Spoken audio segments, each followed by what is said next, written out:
do.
Welcome to DeFi Crypto and Airdrops, Crypto and Chill.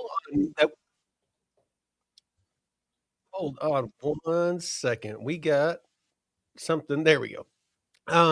Was getting an echo from Pump.fun or the arena. So yeah, this is the Crypto and Chill edition. This is what we do on Tuesday nights and Friday nights. Me and Jeff, where we just chill. Like right now, I'm eating some bison bites with some tater tots and some peppers and some hot honey barbecue. Crack some wine here in a minute, and we're just going to talk crypto and hang out and talk about life in general. So, do you want to introduce the socials, Jeff? Yeah, we appreciate everyone for joining us here on this final show of the year.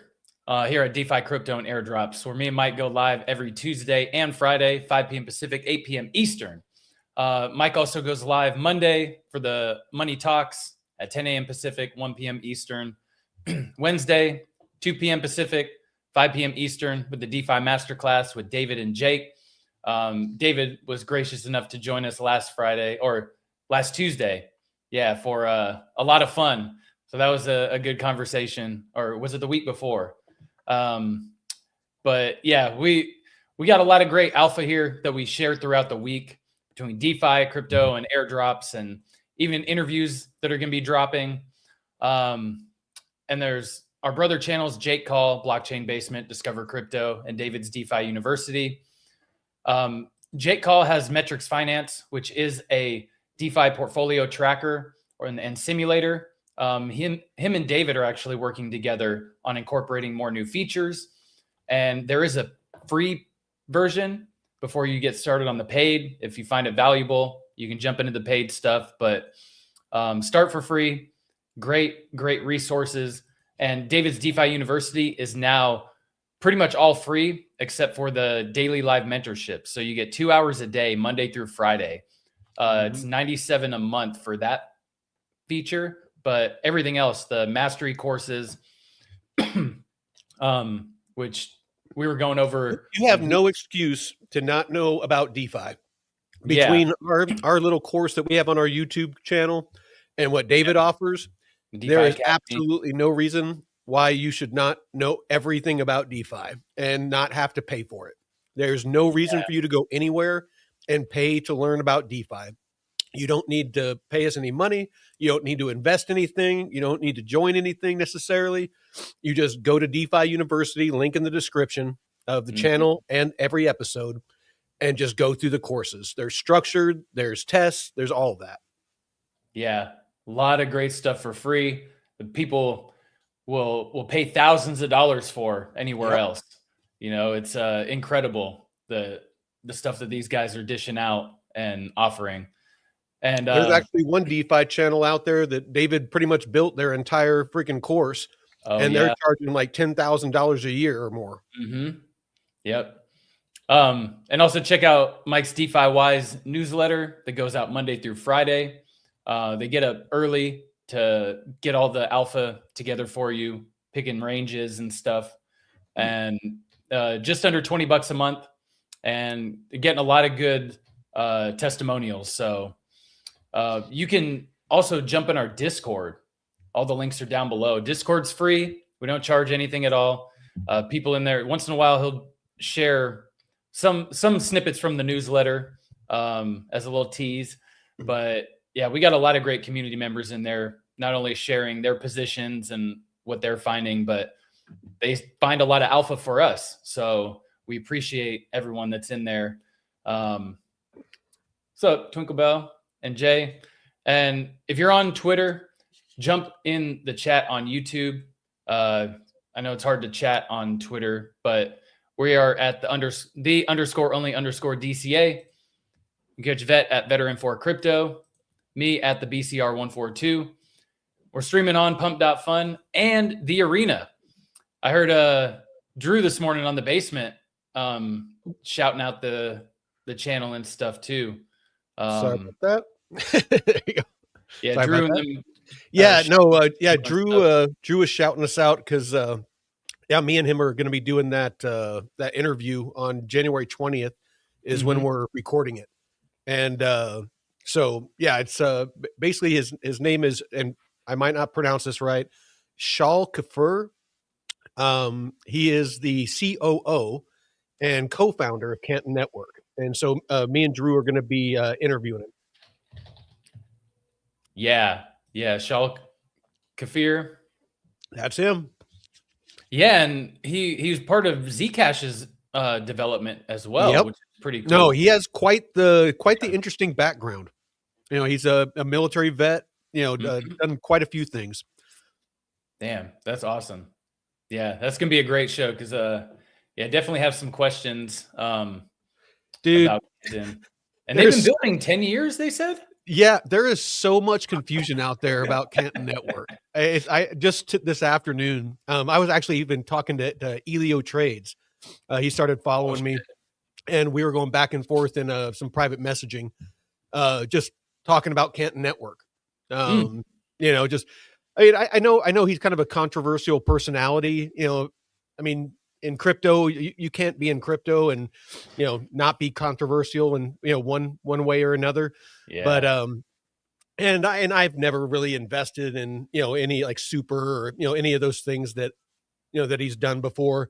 So maybe I'm not biased enough, but I know a lot of people make a lot of claims about rug pulls and whatnot. But anyway, that's neither here nor there. He did the black hole token. Yeah, he did black hole, and I don't know. They're launching a new one on Ethereum, a new platform that's like similar to black hole, but just for Ethereum. So, yeah, you know what? I mean, I personally haven't seen anything. Not to say that it never happened. I personally haven't seen anything shady come from the guy. But yeah, me neither. But again, I don't know everything about crypto. I haven't invested in, anything in that genre except black hole. Mm-hmm. I made a bunch of money off black hole. When it launched, I was in that full range pool where, I earned far more than I invested into it. By the time I got out of it, I don't have any anymore, but by the time I got out of it, I had earned more money than I had invested. So, yeah, I mean, I'm okay. Yeah, the full range pool is nice.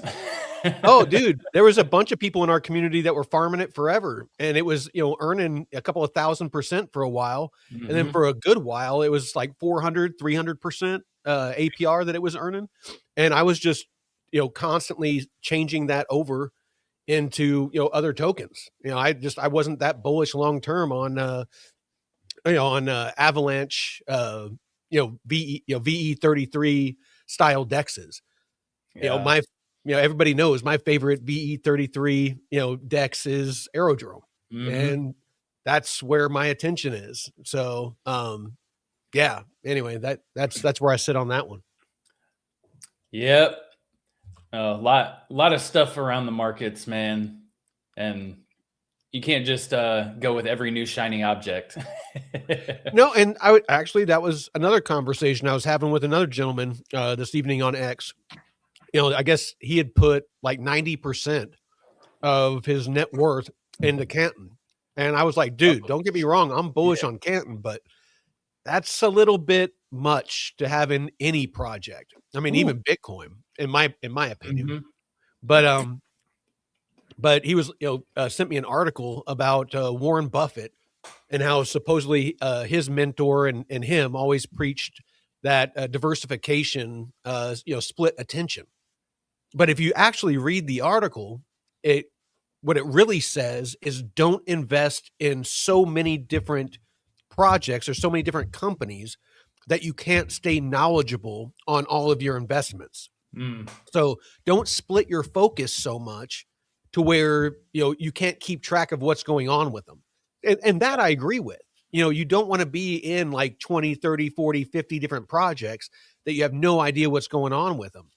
That's like giving your money to strangers on the street and being like, all right, I'll see you in a year. You better have more money than I gave you. It's like, it's pretty much what you're doing.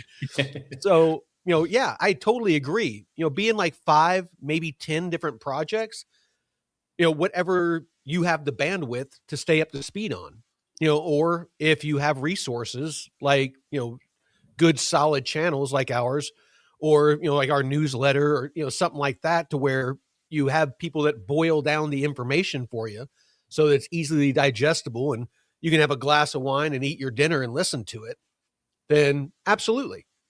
Mm-hmm. Yeah. And don't spread your funds around like the Somali daycares. A damn Somali daycare. So, well, let's kind of jump into this. So, let me go to here real quick. Share my screen. Scrizzing. Bing, bada, bing, bing, bing. All right.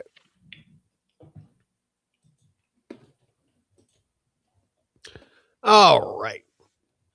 So just to kind of give an idea, just a general overview of kind of, what's going on right now in the world, is this gentleman actually had some interesting things to say, and I'm going to burn through this, so bear with me.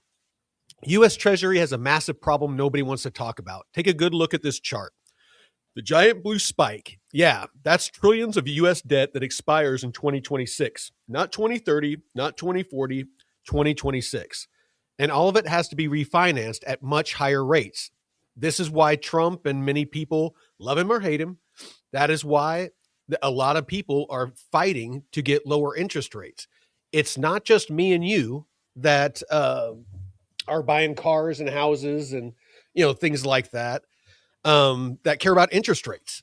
Interest rates apply to institutions, to businesses that are carrying debt, and a lot of that debt has to be refinanced on a regular basis, and they are about to be forced to refinance that debt at much higher rates, which I'll kind of show here what that means. It all has to be refinanced at much higher rates than the near zero environment it was originally issued in during COVID. In simple terms, the U.S. loaded up on cheap debt. That cheap debt now has to be rolled over at expensive rates. Interest costs are about to explode. Something has to give: markets, taxes, spending, or the dollar. This is the kind of structural time bomb that doesn't hit immediately, but when it does, it hits everything: stocks, bonds, housing, crypto. No market is immune when a sovereign debt wall this big comes due. Keep your eyes open, because most people will notice this after it's too late.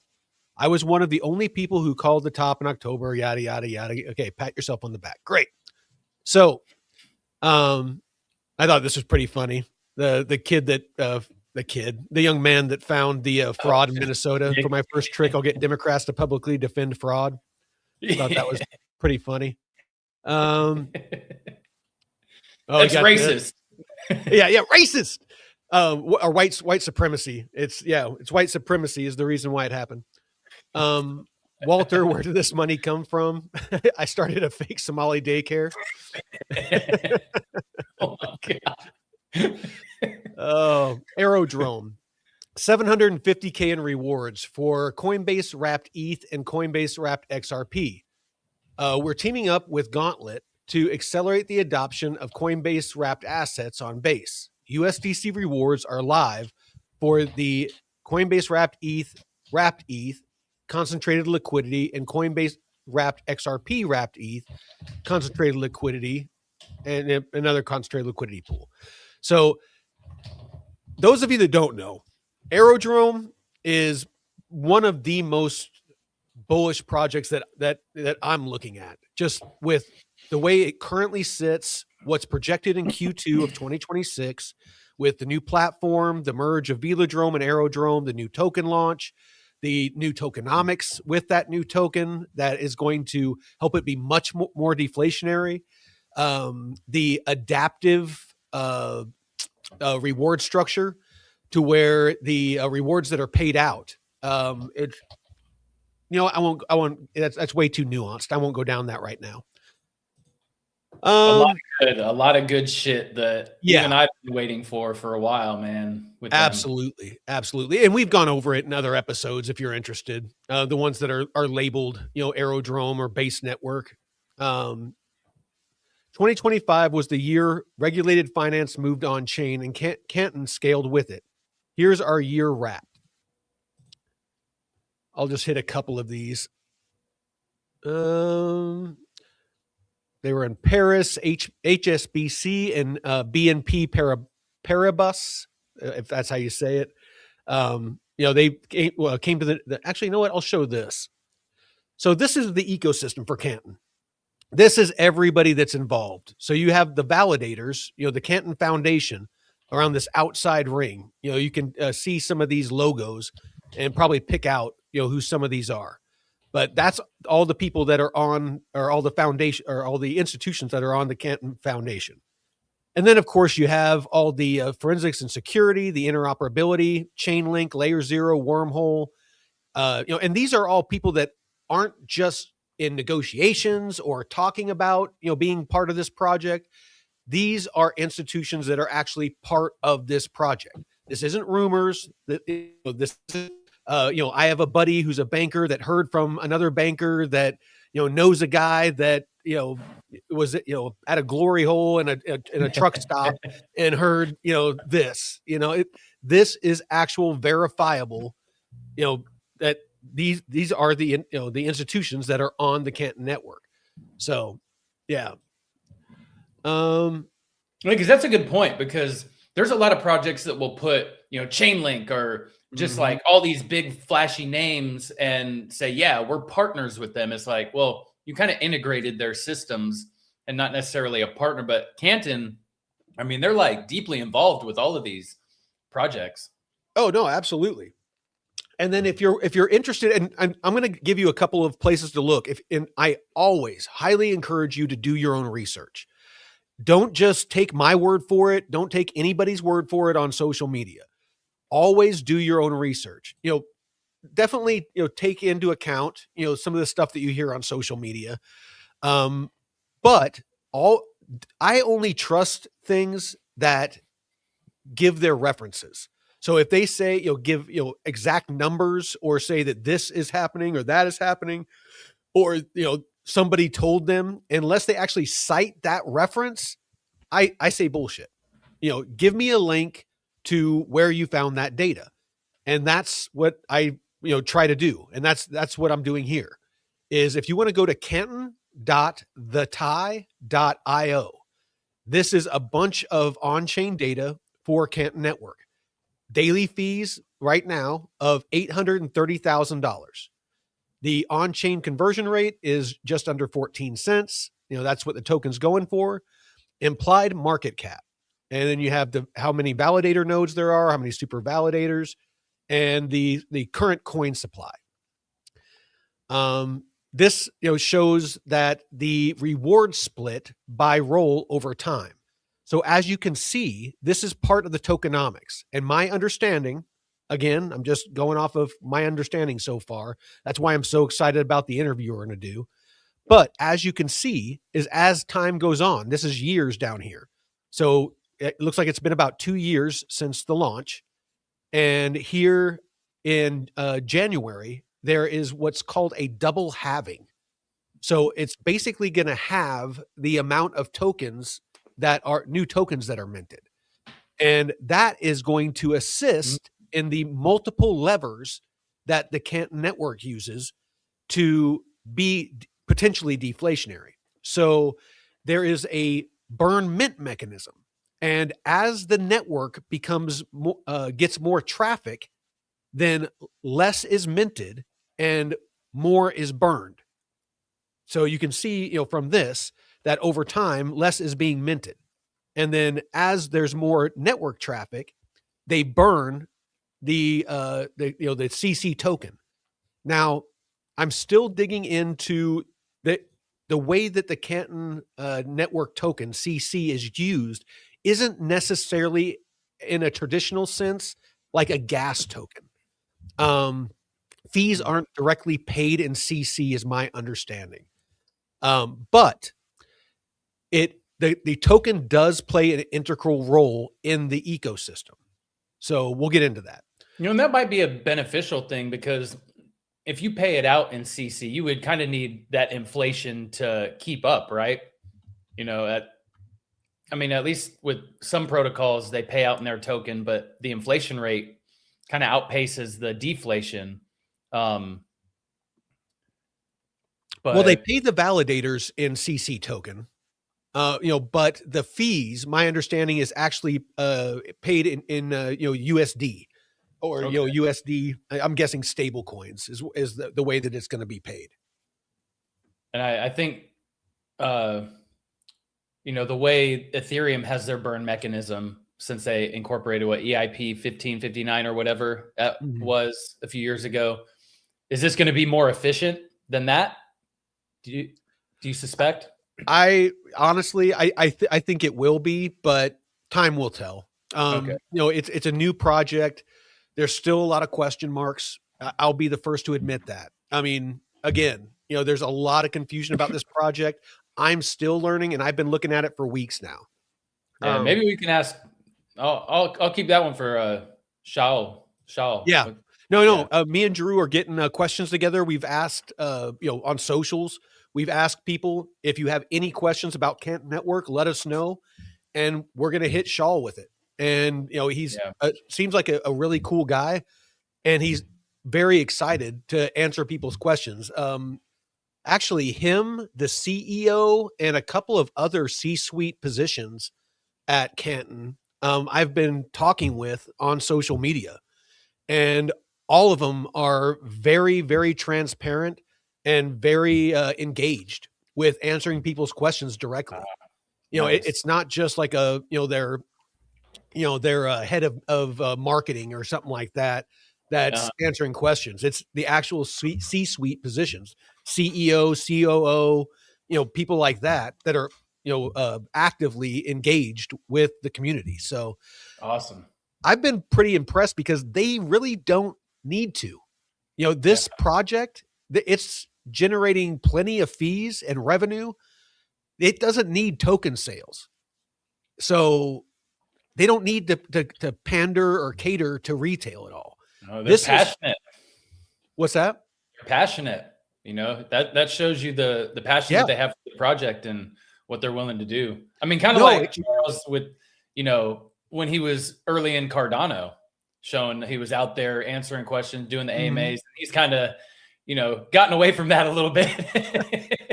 It's actually kind of funny because he took a jab at Canton a couple of days ago, and I think it was the CEO fired back, and but very tactfully, and kind of took a jab at him, and Charles didn't respond back. I thought that was pretty funny, but yeah, again, this Canton network, the reason it was built is to be the network of networks.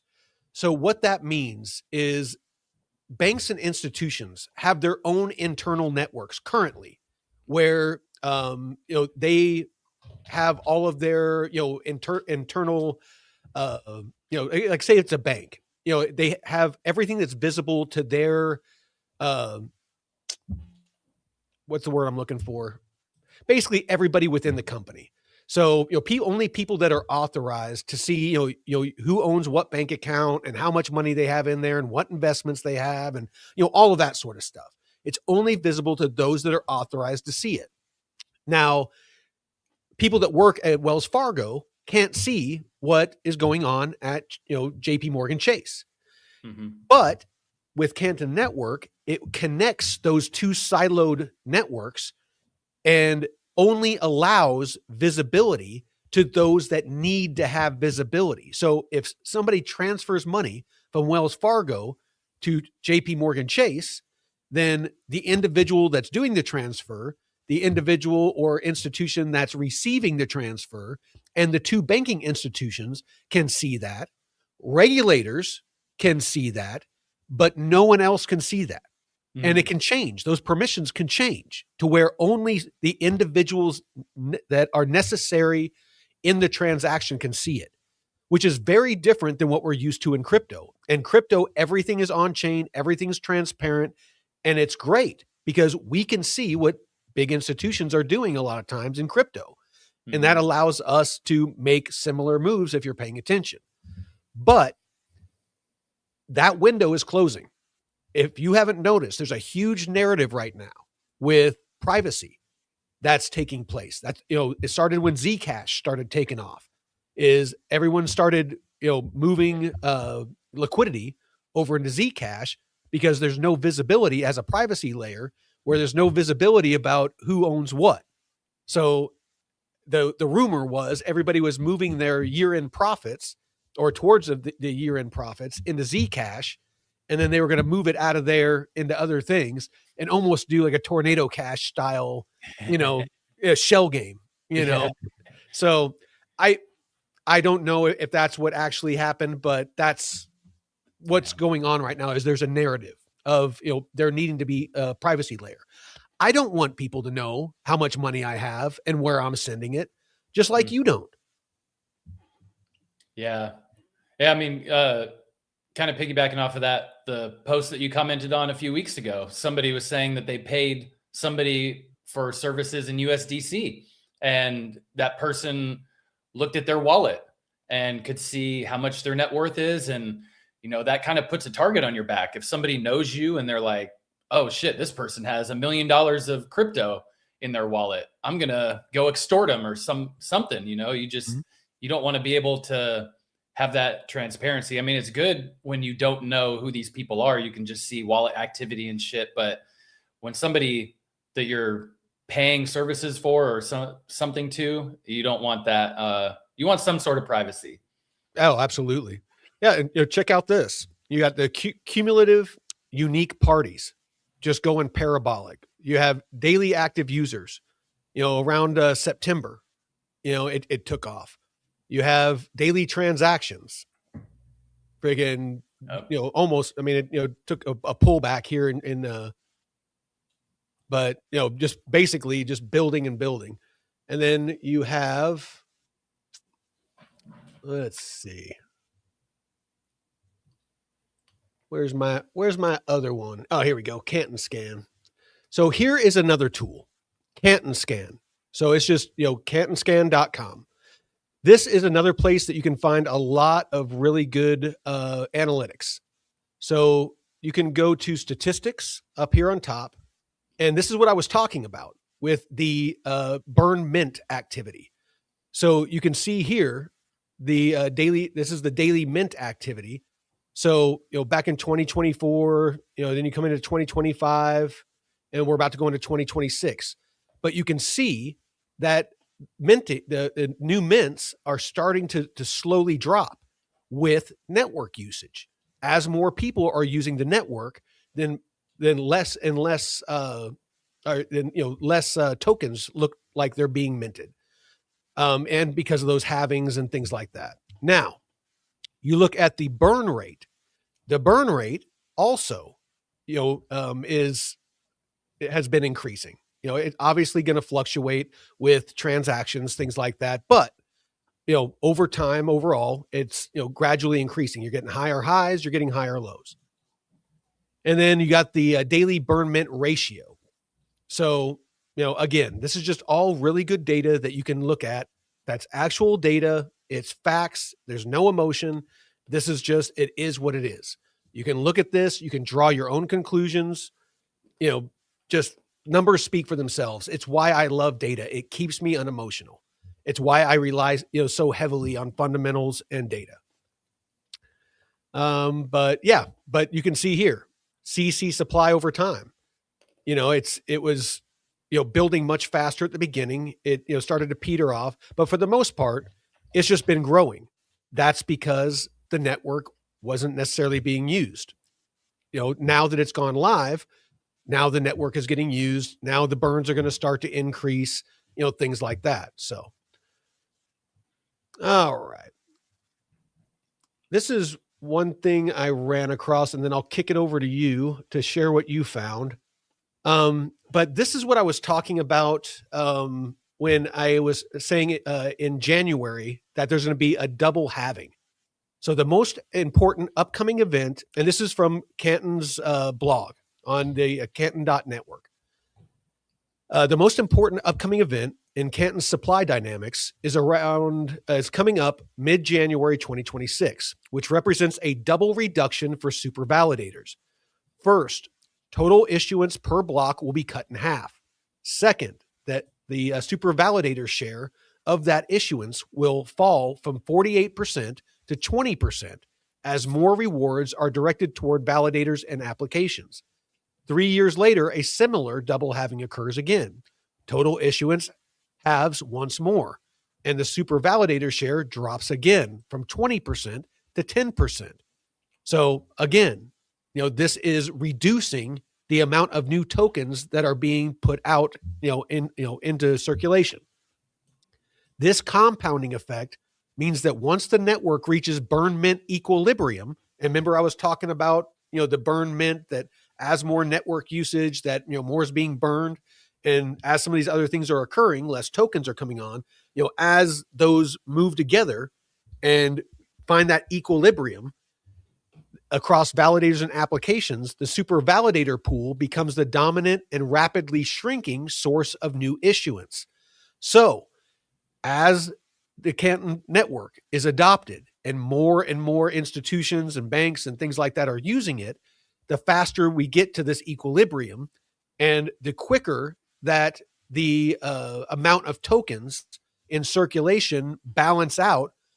And if I'm understanding this correctly, potentially the supply can shrink if more is being burned than is being minted. Again, I'm still learning, so don't take anything I say as gospel. Again, here's all the current institutions that are using the Canton network. And one thing I did find real quick is this. Intellect EU joins Canton network as a validator. They actually are connected to Swift. So if you come up here, Swift CSP. So they actually are an institution or a business that helps.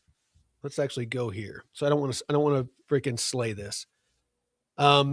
Intellect EU empowers businesses worldwide with tools and enterprise required to navigate capital markets innovation and payment modernization. So basically, they're a gateway for businesses to connect to financial systems. So stablecoin payments, the kind of the new financial system that's being constructed. They help onboard existing businesses that aren't necessarily, in the crypto sphere. So, say that, I'm trying to think of something that's not techie that might want to do something like this. Let's say Chevy. Say Chevy wanted to start accepting stable coins when you go to buy a car. Potentially, this is the type of company that would onboard them and give them the tools and the rails, connectivity to the rails to be able to accept stable coins for payments.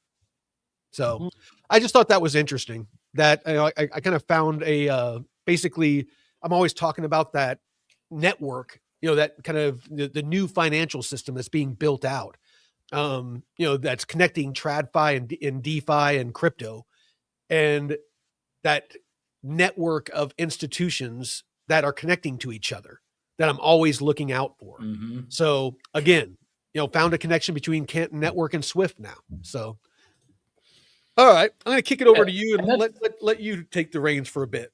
I'm Yeah, gonna and sip that's on my wine. an interesting thing because all these businesses and shit, they need a way for they need that regulation to be able to accept and use crypto in and of itself. Whether it's exchanging it with their banks or institutions or offering credits. You could do like these EV credits that the government does and subsidies and shit for new cars. They could offer in the future crypto subsidies or these EV credits that you get USDC back. So yeah, and having that financial regulation and guidance on what's acceptable, how do you process it, and all that shit on the business side. So that's really important. Oh shit. We got MI over on the arena just bought one of our tickets. I appreciate you, brother. Oh yeah. But Thank you. Yeah, we got some viewers over there on the arena. dude, the arena's been treating us good. I mean, Yeah. I mean, Drew was talking about it. We on the show that we did the other day, we had more viewers on the arena than we did on YouTube. Damn. So this is a good question. How can we participate in Canton, and is a reward on this like an airdrop? So no, that is one of the great things about this. It was a fair launch. So no tokens were used as far as payouts to VCs, venture capitalists. The team didn't keep any tokens. All tokens are out in circulation for people to buy. There is no airdrop. There is no gamification. They're not telling people you have to go do this or you have to go click on that or you have to share this to get an airdrop.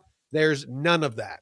And I love that because that is, for me, that is a professional, solid project because there's no need for all of that.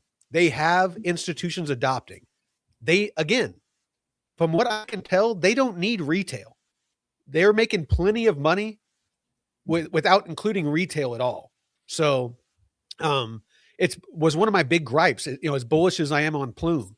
It was from the beginning, one of my biggest gripes when, Jeff was first telling me about it was the cartoon bird and all the gamification because it creates artificial traffic. It creates people doing all these tasks and spins and things like that to show on chain activity. And that's not real adoption. If the project is solid, it doesn't need that. And unfortunately, we've seen it with Plume. I'm still very bullish on Plume. It is one of the most solid RWA platforms that I've seen that has like an ecosystem of, multiple dexes and, different, platforms that are on it that specializes in compliance with, regulatory bodies for RWAs and DeFi. Still very bullish on it. However, they need to get rid of the cartoon birds. They need to get rid of the gamification. I think this freaking season 2 airdrop bullshit has been going on for almost a year now. A long time. It's just ridiculous. And so anyway, sorry, I got on my soapbox again. Go ahead, brother. Oh, and that's great because like we've talked about before, the fair launch projects, they've done a lot better than traditional airdrop projects because, you get these people who are these VCs and especially KOLs that get paid to shill projects or just yap about it. And then they don't even really participate in the ecosystem. They're just talking to get a paycheck. Nick Dunn found the arena. He asked me to drop the link for the arena. We got double time. yeah. He's on both now. He's double fisting it. Oh yeah. Oh, this is nice. But yeah. So I was watching Army Piper earlier, and we can kind of dive into the token talk about this because I was a little confused. And I'll play the little clip that I saw, and it was a bit weird because I went back and actually looked at the website. And do you mind if I preface this real quick? Yeah. Because this is why I'm so excited that we're doing the interview with Shaw. Mm-hmm. There is a lot of confusion about Canton Network, and because it's so different than so many projects out there, than almost every project I've looked at. I mean, there's a lot of projects out there, so I don't want to paint myself in a corner. But the tokenomics, the network itself, just the way that it's built, it's so unique. And out the gate, is already, I mean, shit. It has $400 billion of TVL already. And, it's, as far as RWAs, it's over 95% of the market share. I mean, that's how big Kent Network is, almost out the gate. So the clip that Jeff's about to show, we watched it right before we went live, and there's some inaccuracies. I'll just leave it at that, but I'll shut up. I promise this time. Go ahead, brother. Yeah. So let me make sure. The tokenization, how these companies are using Canton, tokenization of real world assets. So people are running to this on the RWA play. And something that I want to point out here, Canton Network has rapidly moved from pilot to production adoption among major financial institutions with tokenization of regulated securities, real world assets, automating post-trade workflows across institutions. And so I said, so how does the coin gain value from the transactions?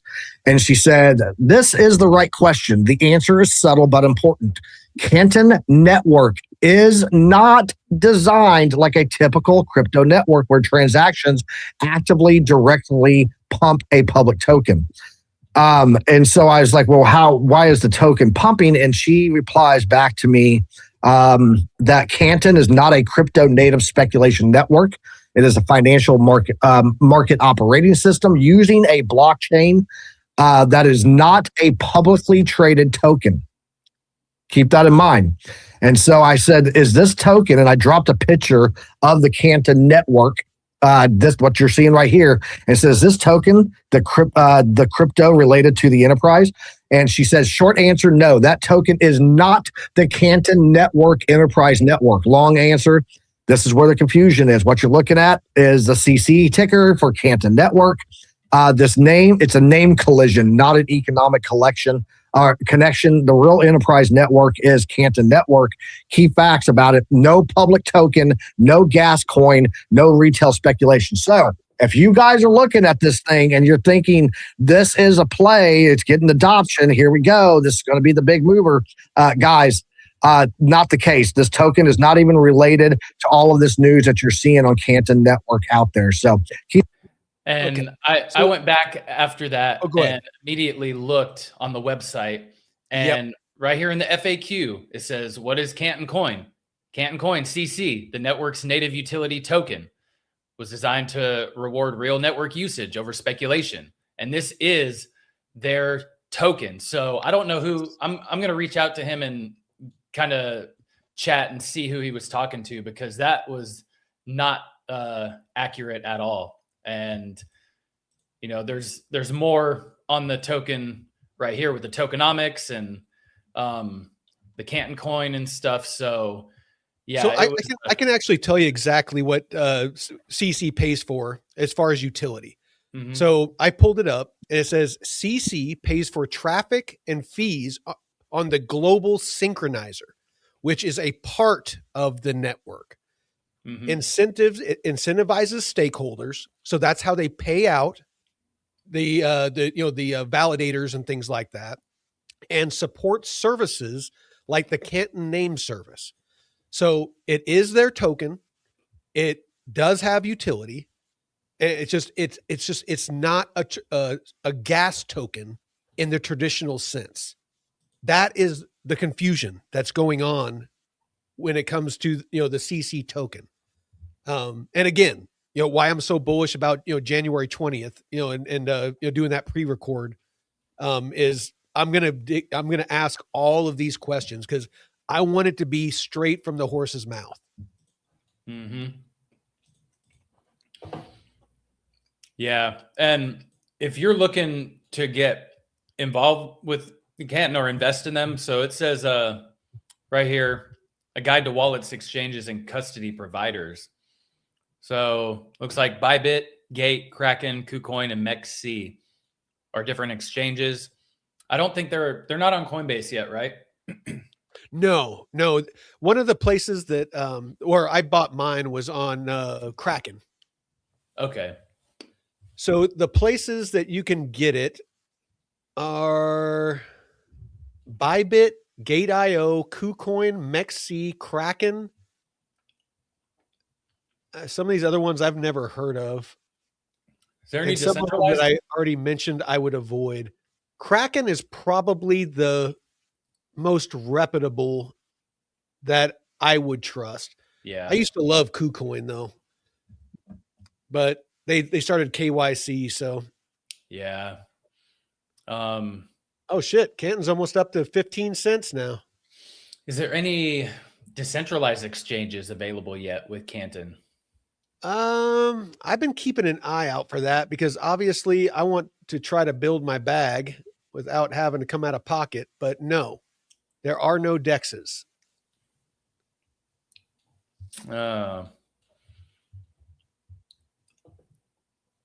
Yeah, that would be, and still no liquidity pools. Good LPs. No, not that I've been able to find.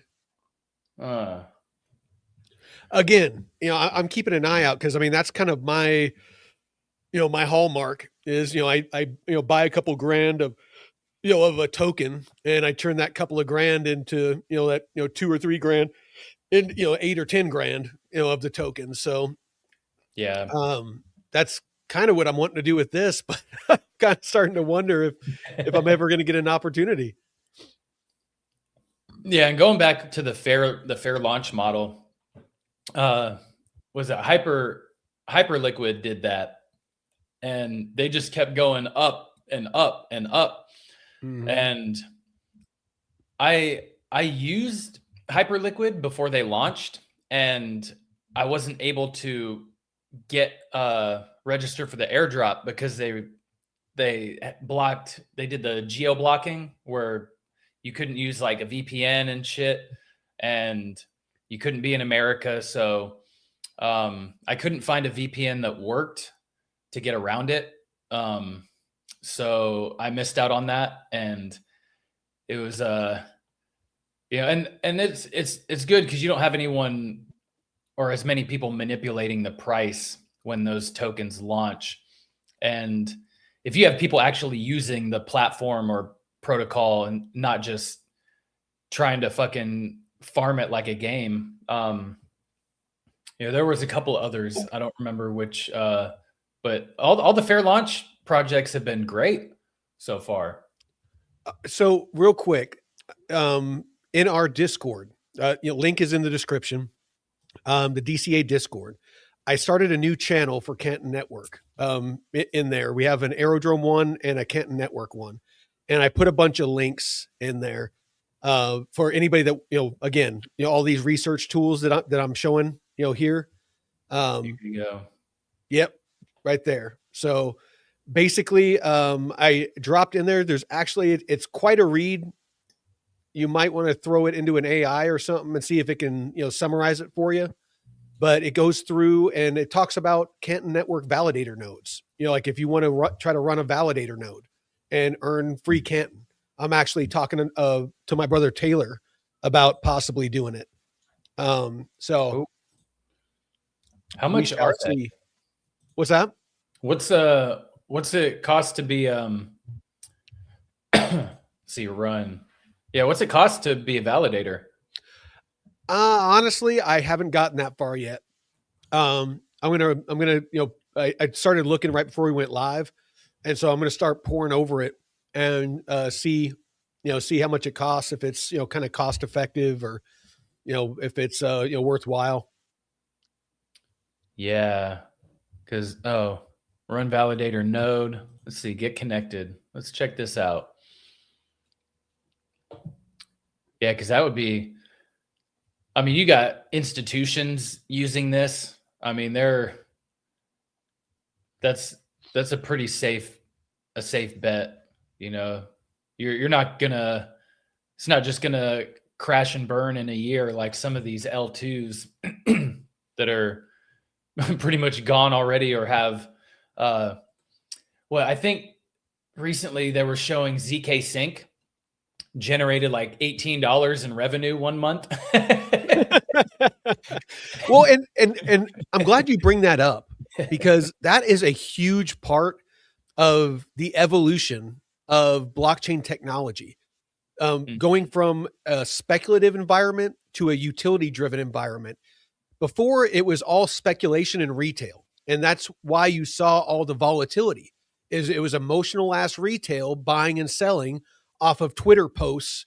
And if Elon, posted a picture of a Shiba, a Shiba Inu, then Doge would pump, or Shiba Inu would pump. Yeah.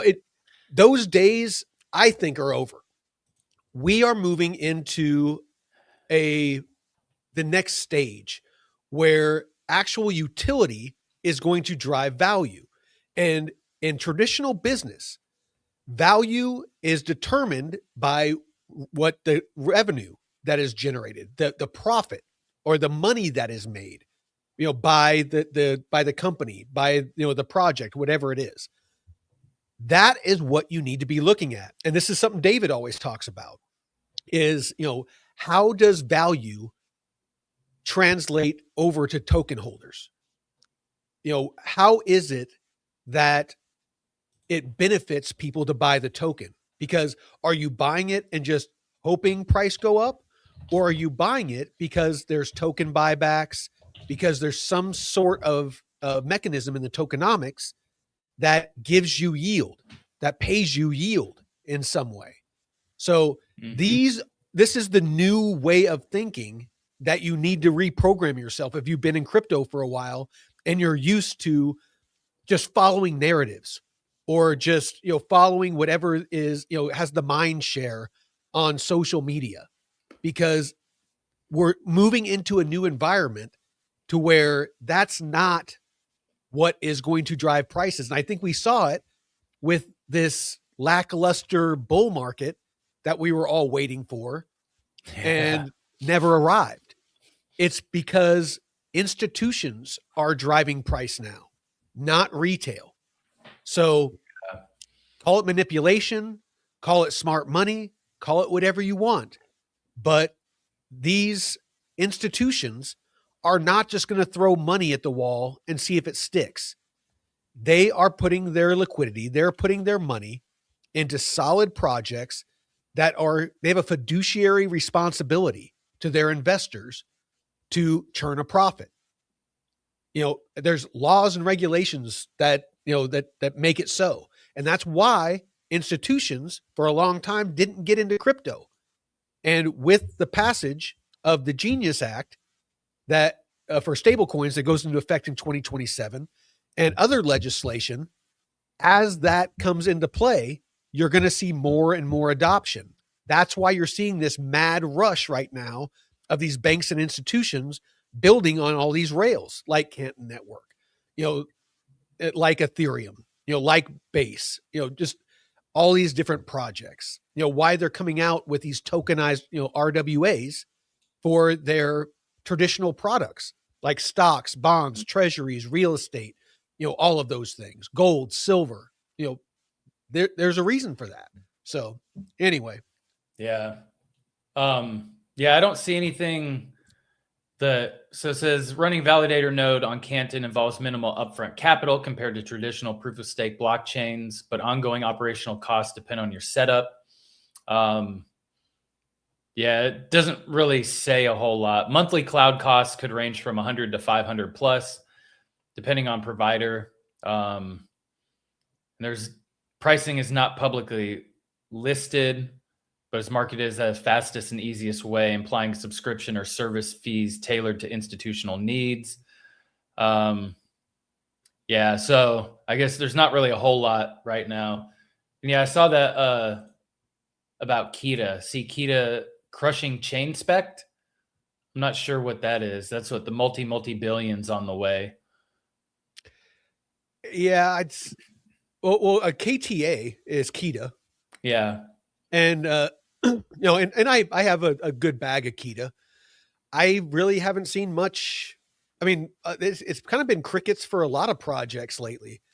Kita was, had their stress test and, the 10 million transactions per second. And, they tried to demonstrate that. And one of the original founders of Google, I think he invested like $20 million in Kita.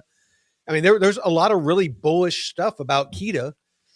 I just, again, it's just, there's not a whole lot that I've heard, going on. I still have a bag of Kita and was using it to DeFi for quite a while.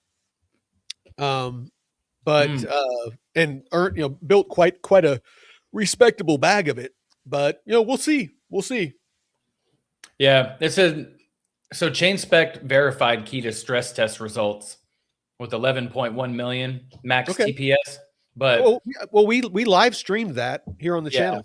Now, as of late, Kita mainnet shows low real world activity, near zero transactions per second post launch, while highlighting its massive theoretical capacity.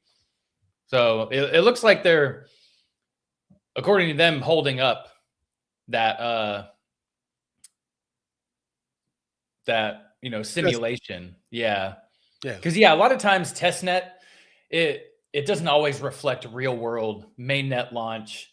So I've seen that with other networks where they launch a mainnet and the fucking network just tanks. It just is congested, transaction gas costs spike. So, it's it's good in theory, but Kita, I mean, that might be one that just takes time. But you really want that, like Canton is having the institutional adoption like that and a fair launch, all these things and they've been building in stealth for nearly a decade. And dude, I mean, I'm not an OG in crypto. I mean, I've been, in it for over 5 years now, but I had never heard of Canton Network. No, I did a post about this. I had never heard of Canton Network until I think it was like September that I first saw it pop up on, it was like September or October. I first saw it pop up on rwa.xyz. And I remember the exact moment because I'm daily, I go on there and all of a sudden, it used to be Ethereum at the top and it was dominating with like 1.8 billion. And all of a sudden there was Canton and Providence that were, in first and second place.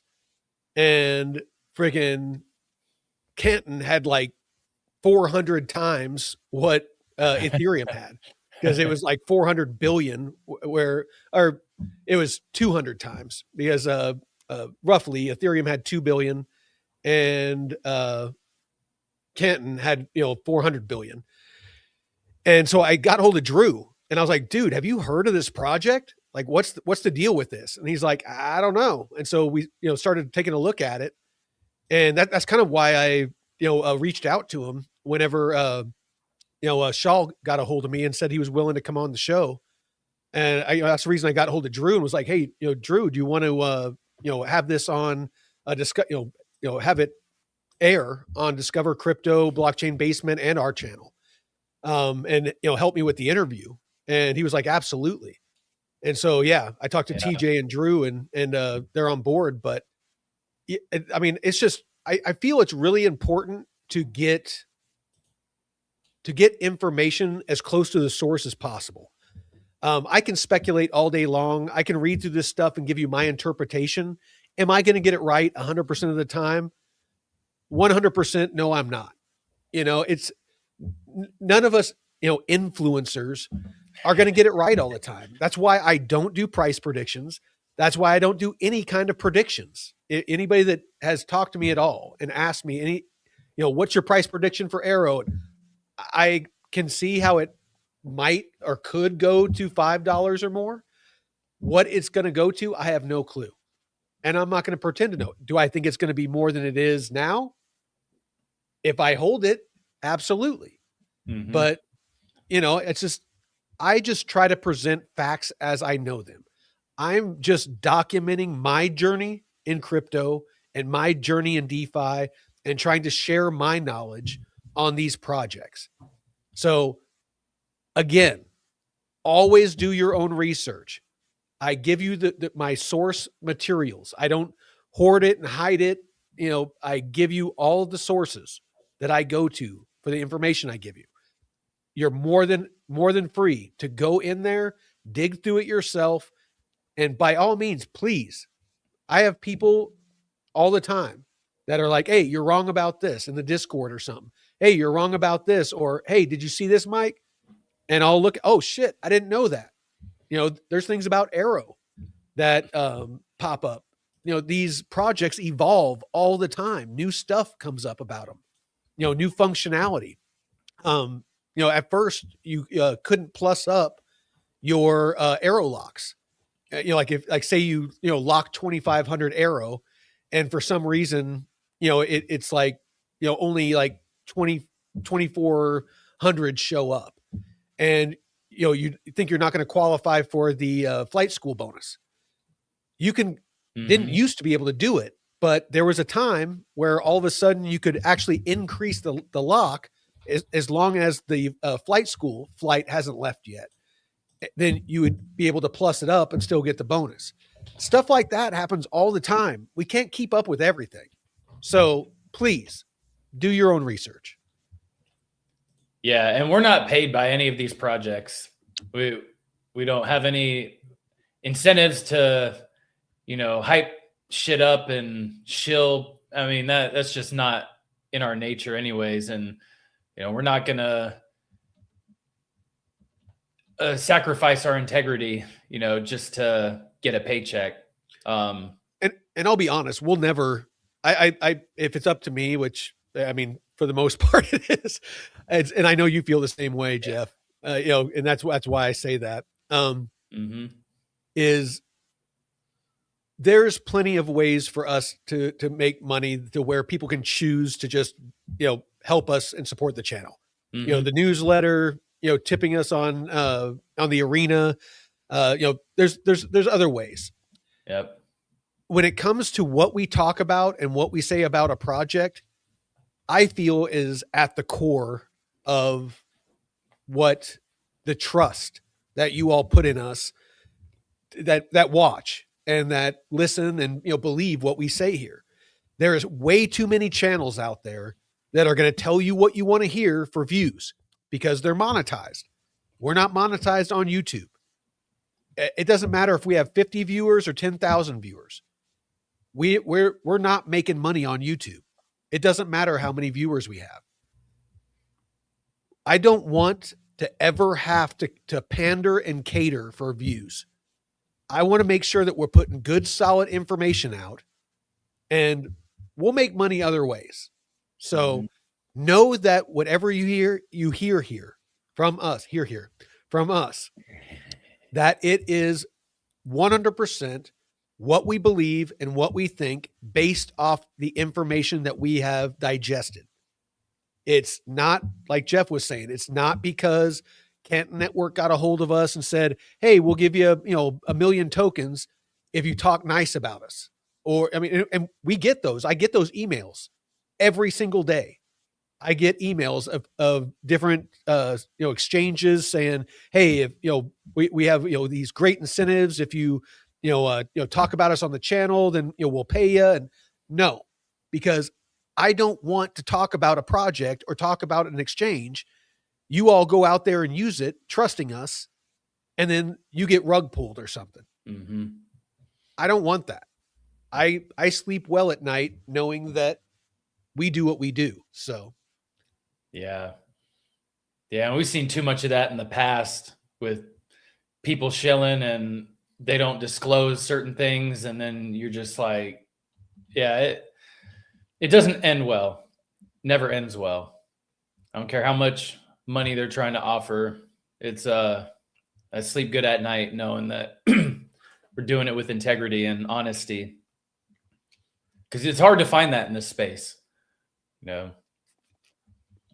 So Patton McCrotch over, Drew's dad over on the arena was asking, all that aside, do you see a future for Linea as a utility-based token? Honestly, the only thing I know about Linea is it has to do with secure messaging, and that it's working with Swift and Link to upgrade Swift. And if you don't know, Swift is they control 1/6 of the cross-border payments that happen, between banks and institutions and things like that in the traditional finance system. And their network is horribly outdated. So recently they announced that they are working with Chainlink for interoperability and Linea for the messaging aspect to upgrade their system. Other than that, brother, I don't know anything about Linea. Yeah, I would say, I mean, they're built by consensus, which made MetaMask. And that itself is horribly outdated. I mean, dealing with MetaMask is a fucking pain. Everybody knows that I'm big on the Coinbase wallet. Yeah, shout out Black Ice. Oh yeah, brother. Yeah, Black Ice is an OG. He's always in the chat. He's always in the Discord. Mm-hmm. Yeah, we don't get the chats from Arena on this little sidebar right here. No, I got it pulled up on one of my other screens. I'm chatting with everybody over there. I do wish that it would pop up. That would pop up in the friggin' StreamYard. Joshua, what are your thoughts on Say? Say, what do you know about Say? I honestly don't know a whole lot about it. I've kind of dabbled in it. I mean, it came around the same time as Sue or Sui network. Better try again. I heard shout out Black Guys. Hey, I've drank a little bit of wine. I might have slurred a little bit. Ooh, yeah. Shout out the big black guys. Don't judge me. What are you, a homophobe? Oh man. Oh no. I speaking on that, I did see a meme. There's a bunch of memes going on around the new Stranger Things. Will Byers coming out as gay. Oh, you sent me that. The AI. There was one that it was saying like a real reaction. It being in the 80s, people are afraid of gays and getting AIDS and stuff, and they're like, "No, I'm out." They're all of them. They're like, "No, fuck this. Well, this dude, isn't the time." It's like I just got done watching it for like 15 minutes. He has this like coming out intervention with everybody. They're like trying to save they're about to go save the world. Time is of the essence. And, they're spending like 15, 20 minutes of him coming out of the closet. It's like, really? This is what's important right now. Can't you just be like, hey, if we live through this, I got something to tell you. Yeah. So Joseph, if I had a ban button, Joseph would definitely get a timeout for 60 seconds. Yeah. Only XRP can save us. Yeah. And Pat McCrotch earlier, a little while ago, he said, "So you won't tell me to place a 27x long on XRP?" You know what? Trading XRP, people make a lot of money doing it. I mean, there's some good volatility in it. If you're just trading it, it's great. If some bullish news comes out and you catch it before the pump, and you can get like a 10x on it, or get a trade in on it. Good or bad news, and long or short it. You can make a lot of money. There's always somebody trying to put out some kind of, news or FUD or whatever on it. It gets a lot of social media attention.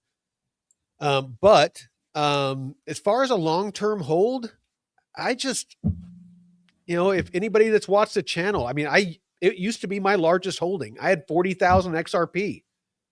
I had all the ISO tokens, I had XLM, HBAR, XRP, the usual suspects.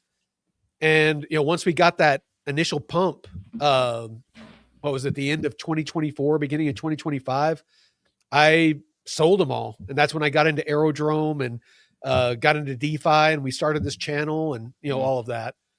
But when they launched RLUSD, it just, for me, I saw RL and it's actually come to pass. I saw stable coins, not just RLUSD, but stable coins being the vehicle to move value. And, not volatile assets, because it doesn't matter how fast the transaction is. If there is a fluctuation at all that registers during that transaction, there is the same amount of value that's sent isn't the same amount of value that's going to show up. And when you're sending billions of dollars, like if you send $1 billion and there's slippage of 1%, or there's a value change of 1% in that transaction, that's $10 million that's not going to show up on the other end. Mm-hmm. If it's to the negative, if it goes down 1%, the other end of that transaction isn't going to be like, oh, well, that's the cost of doing business. They're going to say, where's that 10 million that you're short? Yeah. And it just went poof. It just went away. So stable coins, and we saw it with US regulation. They even understood it. They have, Brian Armstrong, the Coinbase, CEO. They have Plume Network. They have a bunch of major, Charles Hodgkinson. I think that's how you say his name. You have a bunch of the big players in crypto that are sitting at the table, and you have the crypto czar, which is that guy from the All In podcast. They're all the ones sitting at the table that understand crypto, that is helping with this legislation. And what was the first thing? What was the first legislation that they drafted and passed and Trump signed into law? The Stablecoin Act. It's because stablecoins is the core of crypto, especially when it comes to the financial markets. And as we've seen, RWAs and DeFi and modernizing the TradFi system is the main focus right now. Nobody's talking about gaming. Nobody's talking about cartoon monkeys. Nobody's talking about the metaverse. Nobody's talking about AI. Was a blip on the radar for a minute. That's a solid, use case. But DeFi and RWAs is the 25-meter target, in my opinion. And anybody with money sees it. And that's where all the attention is, with smart money, banks, institutions, governments, legislators, all the people. So, I mean, that's my 2 cents on it. And even Ripple, most of the RLUSD is on the Ethereum mainnet. Ripple, they've lifted and shifted from cross-border payments to where they've been buying up a bunch of companies because they're trying to become a bank. So they're trying to become what they were supposedly going to service. They were supposed to be the rails for banks to do cross-border remittances and cross-border payments. And now they're becoming a bank. So which is it? Are you servicing banks or are you a bank? I just saw something today where there's a connection where Ripple is going to use Canton Network. Interesting. They're transitioning. Hey, is that because they're based out of San Francisco? You know what? It might be. It might be. Are they pre or post op? No. It's funny you bring up the All In podcast, because I don't know if you guys saw the All In Christmas special roast. They had the roast master Tony Hinchcliffe on there, and he makes this comment to, it's David Sachs, right? And this was pretty funny. Oh, and to Sachs, the crypto czar, Michael Saylor asked me to say hello. And if you can do anything at all, that would be great. I don't really know what he's talking about. Referring to pump the shit out of this market. Right? Well, shit. I fucking lost track of time. You got to go. We're a little bit over. I can keep going if you want. I got to feed the kitties. All right. That's all I got. But real quick, like I do want to just take some time to, or take a minute to kind of do like a year, this past year reflection. I know that expectations didn't quite get met for many of us, the majority. But looking back, I mean, me and Myke barely started the channel, and we were just doing all kind of flying by the seat of our pants, and then getting more structure. Myke started incorporating these shows, Money Talks, the DeFi masterclass on Wednesdays, and we've kind of shifted the days that we stream and time slots and stuff. But this has been really awesome to see the growth and taking over this channel, and even having it be consistent with our metrics and viewers and stuff while the markets have been really bad. I mean, the sentiment is in the toilet, and we still got people showing up, solid growth. And I just appreciate everyone out there. The Discord's fucking blowing up. It's been awesome to see. And I just want to thank everyone out there for tuning in and, jumping in the chats and sharing. It's been great. A lot of great interactions. And just, seeing the growth that we've had this year, and it's seeing the changes in the channel, and the partnerships like with David and Jake, having their knowledge and expertise every Wednesday. I mean, I've learned a ton of shit from them, so it's been really awesome. No, that's kind of, if I was to give my closing thoughts on the year, I mean, I think that's very well said, dude. It's I've been very grateful to you always taking the time to be on the show twice a week. Taylor, my brother, the a state lawyer down in Texas, owns a title company.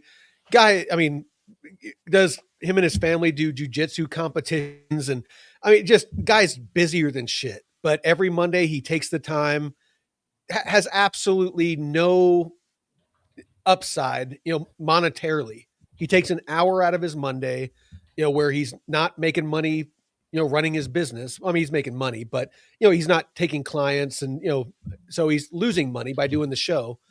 But he takes the time to do it. Jeff, his business partner, the licensed financial advisor, he takes the time every Monday to come on the show.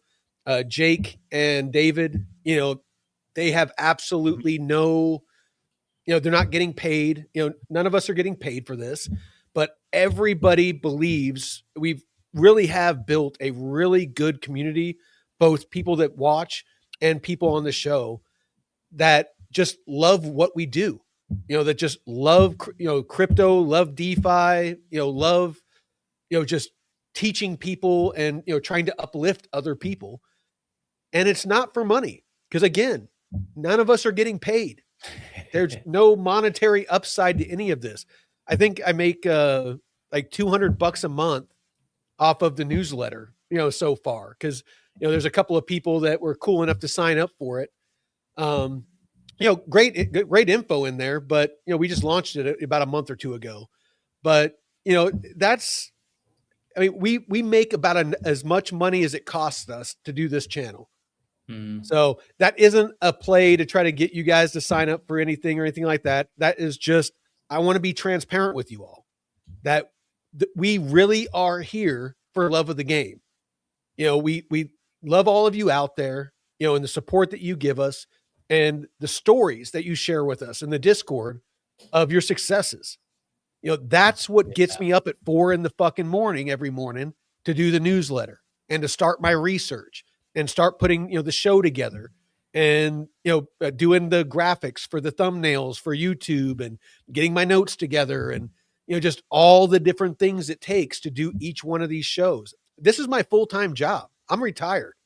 I spend, 10 to 12 hours a day staying knowledgeable on this stuff to do these shows. You know, it's, you know, Jeff has a full-time job. You know, he doesn't have time to do it. So there's a lot that goes into this. I have a lot of respect for influencers out there, even if I think the information they put out is shit. It's like, you know, they probably have a full-time job and kids and families and other responsibilities. And, you know, they're trying to do their best. So don't be so hard on some of these people with the information. They're just doing their best, and it's free. It doesn't cost you anything. And if you're too lazy to do your own research and to quantify or to verify what they're saying, that's on you. Stop looking to get spoon-fed. It, by all means, love that everybody watches.